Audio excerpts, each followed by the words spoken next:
Hey everybody, so happy that you all came here to Momos in Delhi in Delaware County. Thank you.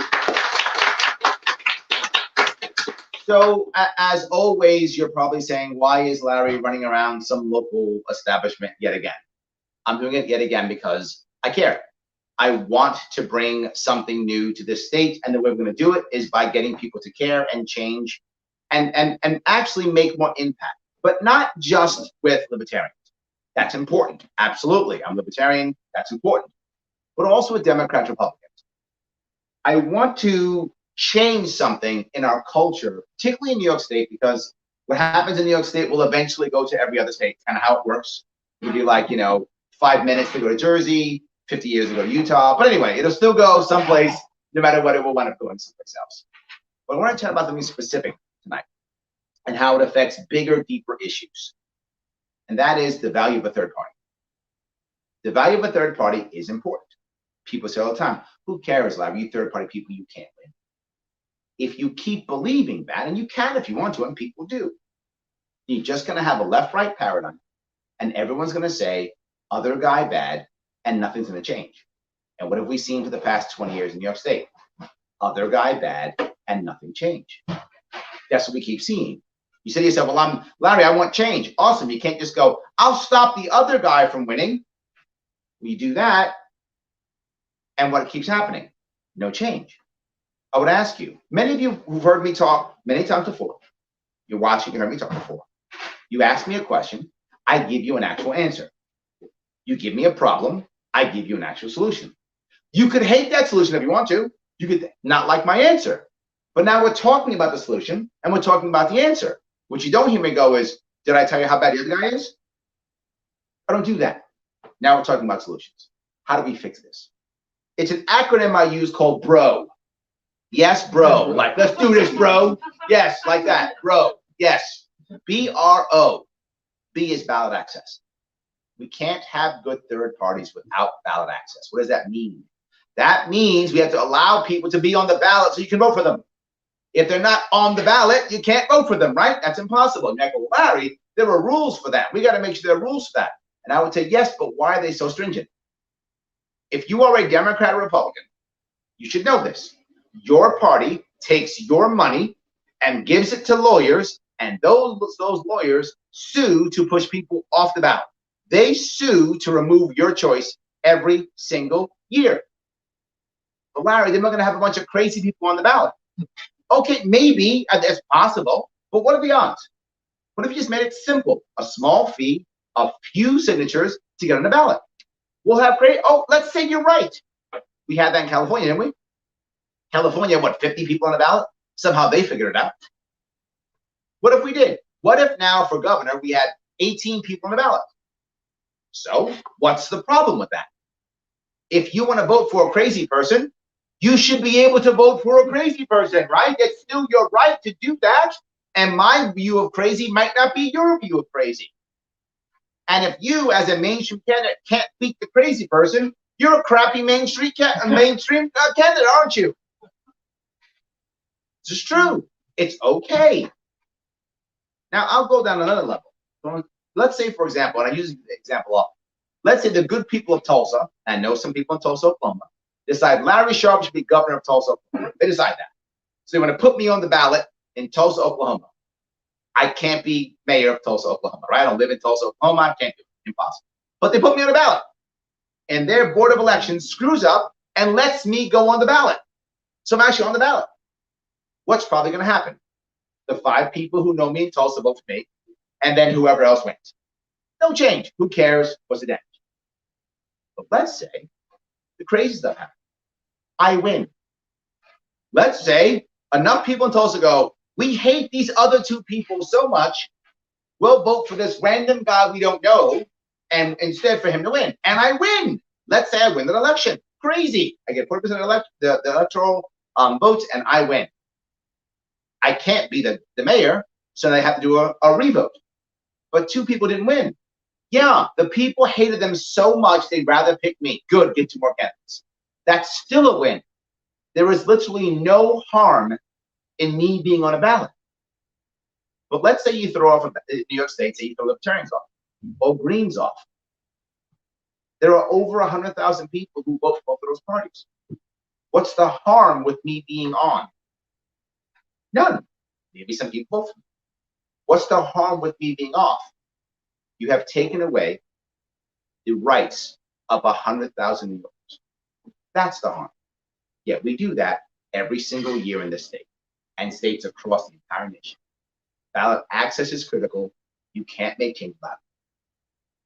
And if I do have ballot access, and everyone else does, third parties do have ballot access, what actually happens is we realize what people actually think and care about.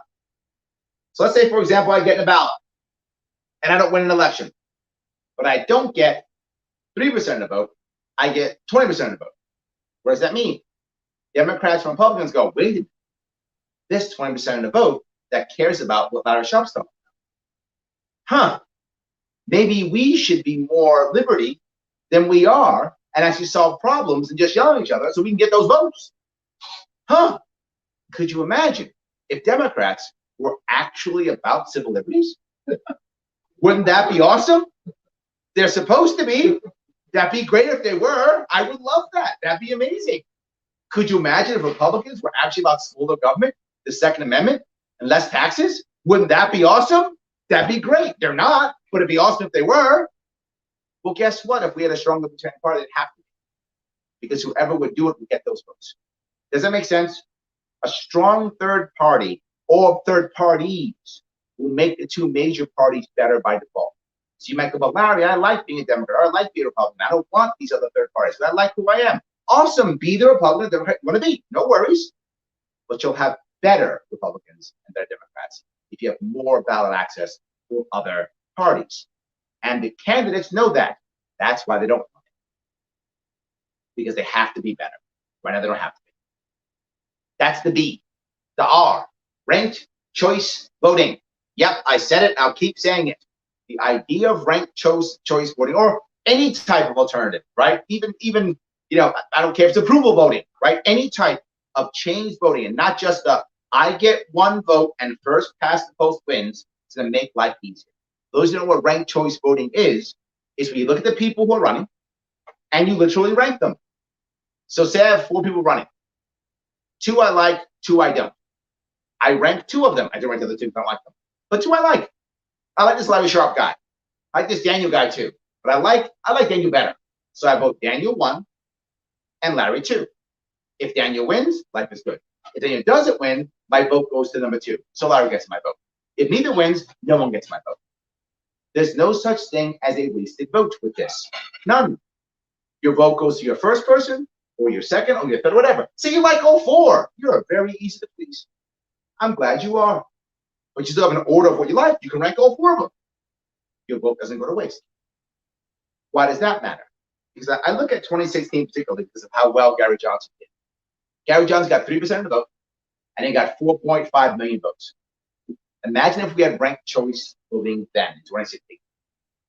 How many people actually thought that Gary Johnson should have been the right person, but was afraid because they either were afraid of Hillary or afraid of Trump, and they voted for the other. They voted against someone, not for someone. How many would have voted for Gary Johnson first, and then the other person second or third? Who knows how many? What if it was high, like 15 or 20%? Oh, I hope it was that high. But imagine if it was. What would have happened? In the initial vote, we would have seen, oh my God, Gary Johnson got 20% of the vote. That means there's a whole lot more libertarians in this country than we thought. And then whoever would have won. Right? But we would have seen the chunk. So now again, they go, wait a minute, it's more libertarians. They're valuable. They matter. We should be more liberty. You would get better libertarian candidates because people would jump on knowing they're valuable, and better Democrats and better Republicans.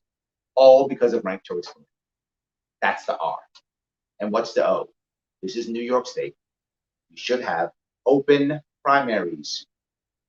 Open primaries. You should be able to the best of your ability, whatever you like, vote for who you want. You can be registered in your party that you feel comfortable with.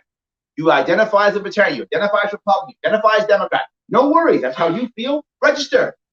But vote for whoever you want in the primaries. But make them open. You pick one primary to vote in. Why not? It's so bad in New York City where I am that there was literally 6-1 Democrat to Republican. It's so bad in my city that a note went out to all registered voters. If you want any choice in your government, change your party to Democrat. I'm serious. That actually went to everybody. I know you're laughing, but if you're in New York City, you got it. I got it. My wife got it. We all got it. I said, no. So don't waste your time. Don't waste your time. Change. This is a Democrat city. So stop playing around. That's what he did.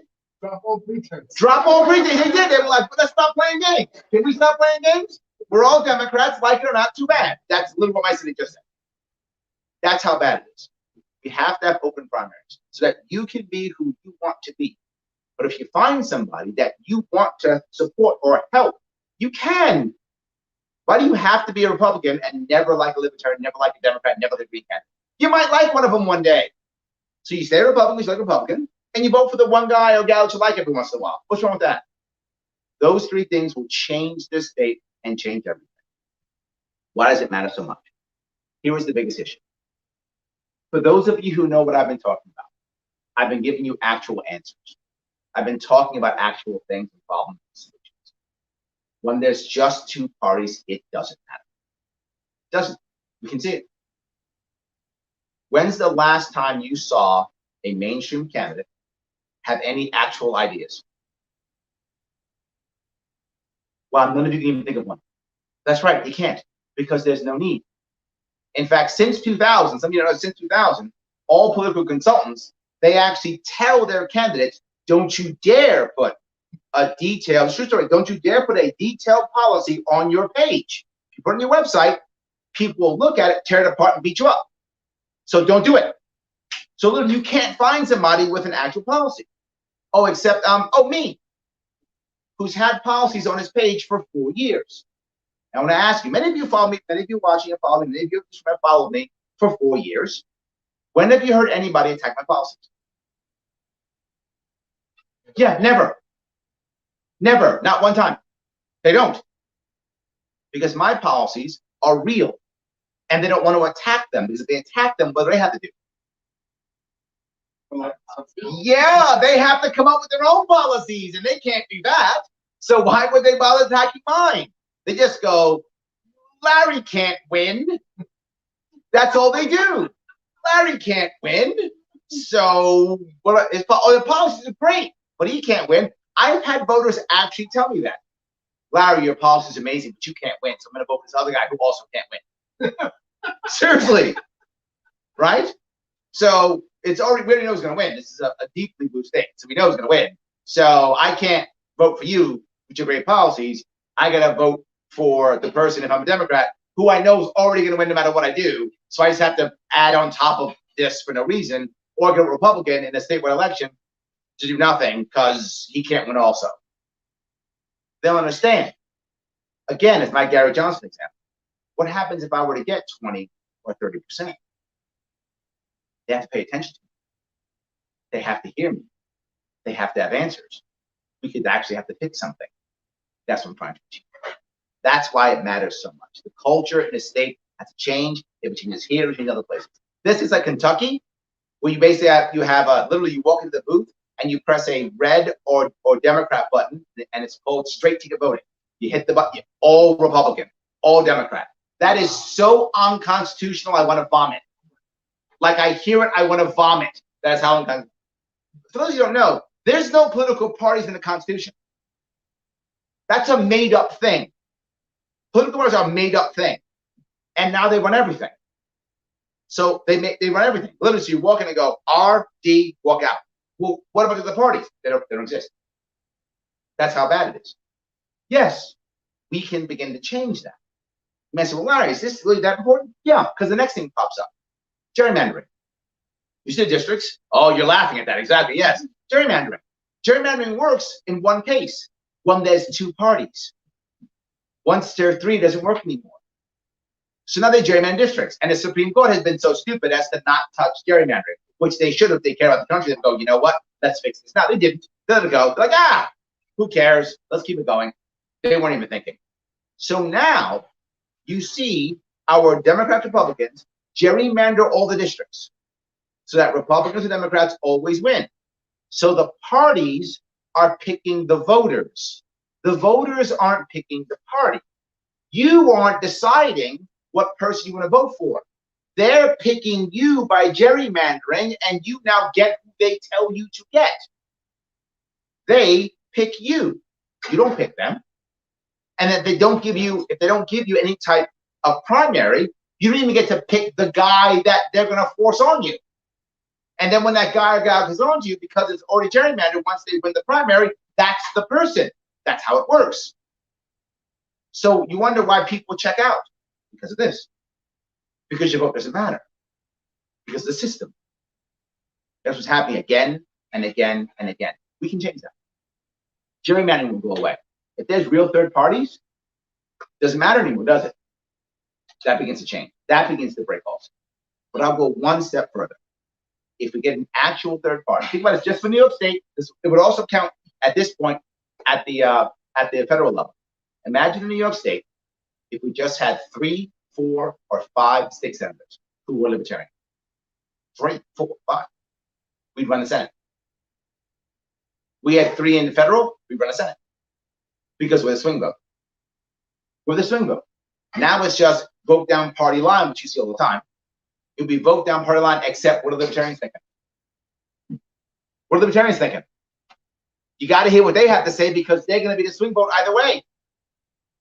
Larry, if you become governor, you can't run anything. Yeah, I can. The second I become governor, I can guarantee you state senators will become libertarians. Why? Many of them want to be, but we're not a party, so why would they? It makes sense. I get not mad at them for it. The system has screwed them, but they want to be libertarians. Why? Well, they feel more liberty than they feel their own party, obviously. Some of them actually become state senators to fix something, not just to grift. I mean, most of them are grifters, but not all of them are. Some of them actually want to fix things. They want to become libertarian, but more importantly, right now they're just sitting in their parties doing nothing. They have no actual power. They're all just yes men to their party. You become a libertarian, you can actually make change in one thing. They'll have power. So immediately, I run the Senate. I have the executive branch and the Senate. Now the Assembly is tough. That's not easy. The Assembly is heavily Democratic. I will not run that right away. But if I keep the people on my side and I keep us talking and trying to put pressure on them, we can even move with that. So we can make change as tough as it will be in this state if we change our environment. That's why I talk about let's do this, bro. That's why BRO matters. That's why I say it. I hope that makes sense to everybody. So if I can keep going for a little bit longer, there's one more thing I want to bring up. Things like the Second Amendment. I haven't talked about it much in the last couple of days. People weren't bringing it up that much. And I think because as a general rule, people have given up. I know it's terrible, but it's hunting season. So some people care. I know some do. It is. Some people care. But we haven't talked about it. But I still talk about it. I still talk about the Second Amendment. Why? Where Rittenhouse is in trouble now, right? He's in court now. And I'm still talking about Second Amendment. Why? Because it still matters. Here's the weird part about libertarians. This is the really weird part about us. All your rights matter all the time. It doesn't matter when. And your rights matter even when they don't affect me. I don't own a firearm. I live in New York City. Why would I own a firearm? I'm going to go to jail. Right? For those who don't know, in New York City, if you own a firearm, you're also limited to how much time you can be outside of your house with that firearm. So if I go to the range and I come back and I get caught in traffic, I'm going to jail. It's not a joke. And not only am I going to jail, I'm going to Rikers Island, the most violent jail in the country. That's where I'm going. So they scared me out of owning a firearm, so I don't. And I still support the Second Amendment. Because just because I don't own one doesn't mean you can't or shouldn't. So people say, Larry, are you pro-gun? And I say, you know what? I'm not going to say I'm pro-gun. I'm going to say I'm pro-Second Amendment. Is there a difference? There is. The Second Amendment doesn't talk about guns. It talks about arms. That's what it talks about. Defending yourself. Arms. That's the right. If you want to, and I use this joke, I was just talking to Amy about this joke in the car. In New York City now, you can have nunchucks. They were against the law. Now, do I think you should defend yourself with nunchucks? I actually don't think that's a good idea. But if you want to, show us how cool you are with your nunchucks. Some guy comes at you with a gun, teach him a lesson. It's fine, whatever, I don't mind. But that's what arms is about. Defend yourself the way you want to defend yourself. And I'll give you an interesting story. When I was a teacher years ago, I had one of our teachers. She said, I am a total absolute pacifist, and I would never ever carry a gun, and I would never kill anybody anytime ever. And then, of course, when he just said, okay, well, let me ask you, what if you were being raped? What about that? And she said, even if that was the case, I still wouldn't. I would talk my way out of it if I could, and I've been in that situation, and I actually did talk my way out of it. And if I couldn't talk my way out of it, I would rather be raped than commit murder. And I said, okay, does that mean you would stop somebody else from defending themselves? She said, no, of course not. I said, we're good. She lives her value, you live your values, we all live our own values, we defend ourselves the way we want to. You want to use a firearm? Good on you. You want to use your words and your wit? Good on you. You want to be Bruce Lee with nunchucks? Okay, do you, is all I'm saying. So I am pro 2A versus pro gun, but I would ask you, who is talking about that now, particularly in New York State? Nobody. Nobody. Nobody's talking about your rights all the time, but I do. Your rights all the time. We have to make change in the state. I think we can do it. I appreciate it. Thank you guys. I appreciate you guys so much. Yes. So let me take any questions or comments. Yes. I'm not sure where we're at. After the last election, I understood that the Libertarian Party locked in ballot access for 4 years. The state changed the rules in the meantime. Where exactly are we now? What do we have to do to gain ballot access for the next president? Yes, this is a great question. New York State, for those of you who don't know, we actually attained ballot access in 2018. I did lose, but I got enough to where we attained ballot access. And then I crossed the state the year after, and we got 103 victories across New York State. Libertarians, it's amazing. And New York State government said, whoa, no, you do not get to do that. We are changing the rules. And I know that we said the rules were 50,000 and every 4 years, meaning 50,000 votes per line every 4 years. You know what? We were just kidding. Ha ha ha. Fooled you. What we meant was 130,000 votes or 2% every 2 years. And they changed that in the middle of the process. That is horrible. We did a lawsuit, which I'm not sure is a great lawsuit, which isn't going that well right now, but some people think we'll still win it. I don't know. I hope we win it. We'll know hopefully by the end of this month if we will. If we win it, we get our ballot access back, and life is good. I'm probably going to have to sue myself personally, because here is my lawsuit, and that lawsuit is I spent my time, money, and energy. Literally, tons of people spent their time, money, and energy. We raised $500,000 so that I didn't work for a year and a half, and I crossed this state multiple times. So time, money, and energy with a contract with the state. The state said it would give me ballot access for what any reasonable person would say is 4 years. It always has been. And you then decided to change that in the middle of those 4 years. You reneged on my contract. That is a renege of a contract with me, a citizen of your state and the state. You need to give me my ballot access back, access back, plus the 2 years you stole from me. That's what I want. So that would be my lawsuit. I think we should win one of those two. But let's assume I'm wrong. And New York State says, to hell with you, libertarians, to hell with you, Larry Sharpe. That's not beyond New York State. New York State will easily just tell us all, go to hell. I don't care what makes sense. I don't care what the law is. You don't matter. Go away. Because the judge literally told us, this is true what he said, well, if we start paying for elections, it'll be too expensive to have multiple parties. So no, your right to be a party is not important. So literally our rights to vote, the most basic right of an American citizen to vote, is about money. And he said it openly, like he wasn't hiding that fact. He said it openly. So it's not crazy that he wouldn't say it. He might do it again. But in any case, so assuming that I'm wrong and we fail everything, we'll have to get 45,000 signatures to get me on the ballot. That'll be a lot, but we got over 30,000 last time. And I have more money now, more support now, so we'll make it happen. So we will make it happen if we have to. I just don't want to have to spend all that time, money, and energy to do that. But we can. We do have more money, more time, and more popularity, so we can still get in the ballot either way. So either way, we get in the ballot.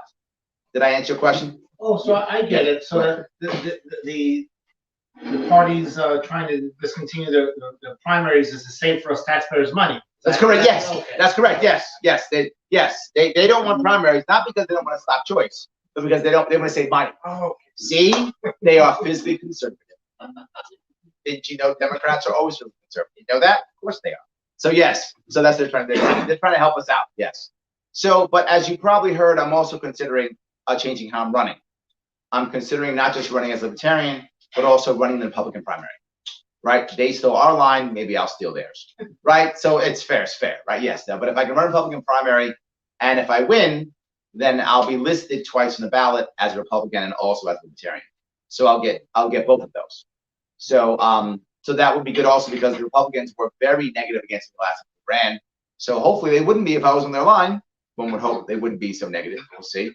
And also I'm considering getting on the Unite New York line, which is from United America line, and also Andrew Yang's new party. He's created the Forward Party, his line also. So that would be 3 to 4 to 5 different lines. Yes, I want all the lines. I do. And some people don't like it. They're mad at me. Larry's going to water the message. Larry's. Maybe you're right. Maybe it will. I'm unsure. And I haven't decided yet. This is where my head is right now. I'm actually calling a lot of people, asking them, saying it out loud. People who give me their input. I may not do it, but it looks like I will. I feel like it's the right answer. But I could be wrong. I'm open to being wrong as always. I'm open to being wrong. But the reason why I want that is I want an actual chance at victory.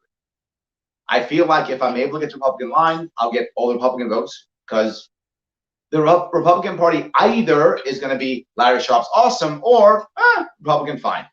So I'll get a bunch of Republican votes. I'll get Libertarian votes. I'll get Independent votes. And if I have Yang's line, I can get angry Democrat votes. And I want angry Democrat votes. I believe that the establishment Democrat in New York State will probably never vote for me.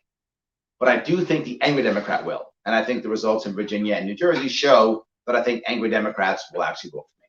That's my hope. So that's why I'm trying to achieve all those things. So I would hope that we can do ballot access for all of those. That is so that's why I don't want to spend the money on getting the Libertarian line because I need other lines to get also. So we're going to have to spend time getting all those lines. That's the hope.